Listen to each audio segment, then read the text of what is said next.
Okay, so we're going to show you guys a case here that has multiple problems. Donkeys actually, believe it or not, they're very similar to a horse. There are some differences, but as far as the dental problems they have, generally speaking, there's a lot of overlap. This is a little donkey here that's used for therapy, and we're going to show you guys what a mouth looks like that has a lot of different issues. And we're really going to be able to help him. So it's all things that we can fix, but it's a great case that kind of highlights some of the things that we want to consider and why we want to look at the whole mouth, including the incisors, the canines, the premolars, and the molars. So let's go ahead and we'll come up here and take a look. Right here we can see that we have the canines are actually what we call an occlusion, so they're touching each other. We want to work on that a little bit for several reasons. One, we don't really want these things to be touching because that can interfere with the movement in the mouth. And the other one is, as I'm doing some of the work on his front teeth, I don't want my hand to get pinched. Okay, now if we look here, he's actually missing an incisor right here, and then he's missing one up here that we'll show in a second.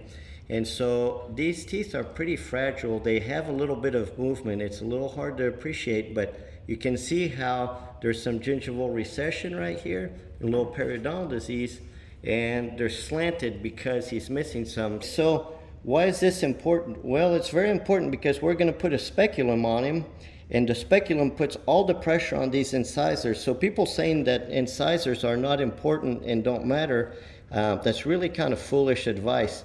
Incisors are very important, and so if we put a speculum on him, it's very important that he be really relaxed and well sedated so that he's not biting down hard, and then we're going to even up the incisors to make sure there's not too much pressure on any one spot. Okay, so this is a wheel that I'm going to use, and I'm going to use this to kind of even these teeth, okay? That's the advantage of using a system that's on a flex shaft with a foot pedal as opposed to a float that looks like a drill, is I can use this to really adjust and balance out these incisors.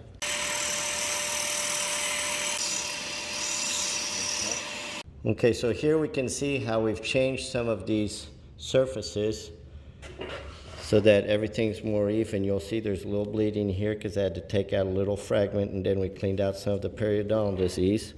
We're going to come right on around here, and we're going to show how we took some pressure off of some of the teeth that were really weak. So we took the pressure off of the teeth that were the most mobile, and then we can see how we kind of reduce these canines a little bit. This can be done very safely and effectively without damaging them. You don't want to take canines all the way down, but if you round them a little bit, that doesn't hurt anything, and it allows you to get your fingers in here without getting cut. And then on him, we didn't want them in occlusion. So now we can put a speculum on and have less chance of causing damage to some of these teeth because we have a much more uniform pressure than we did earlier. Okay, so you can see these are the bite plates for the speculum, and we actually have a thick layer of soft rubber inside of our bite plates.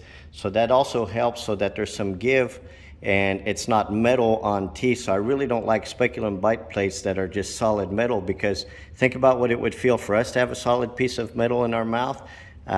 So this is kind of the way to go. Okay, so if we notice here, we can see how on this side the teeth look different than over here. Over here, everything is a lot steeper. This is what we call a shear mouth. So that tells us he hasn't been chewing on this side. There's a lot of reasons why it could be, but in his case, if we look further back, we can see we have a broken tooth back here. So because he had a fractured tooth, he's been avoiding eating over on this side. And then everything has gotten steeper. That's called a shear mouth. There we can see we've got a few little things on this side over here, but all in all it looks better. Okay, so here we have, this is a broken tooth, and I don't know if you can see that movement right there when I push on it. So this is why it's been uncomfortable on this side. So we're going to balance out the mouth. We're going to work on the occlusal surfaces, which is very important. We're going to clean out some of this periodontal disease here. We're going to reduce the high teeth that have excessive pressure on them. Modern equine dentistry is not just about taking the sharp points off. That's for amateurs. What we're trying to do here is we want to balance out that mouth to make the pressure and the wear more uniform. That's going to help him a lot more than just taking sharp points off. Okay, so now if we look in here, we can see how we've worked on this quadrant over here where my thumb is. And you can see how we've changed that angle. We've reduced the protuberant teeth, the ones that were high, which is this one right here was really high. We cleaned out the periodontal disease. We can make a little diet change so that the food doesn't get packed in there so much.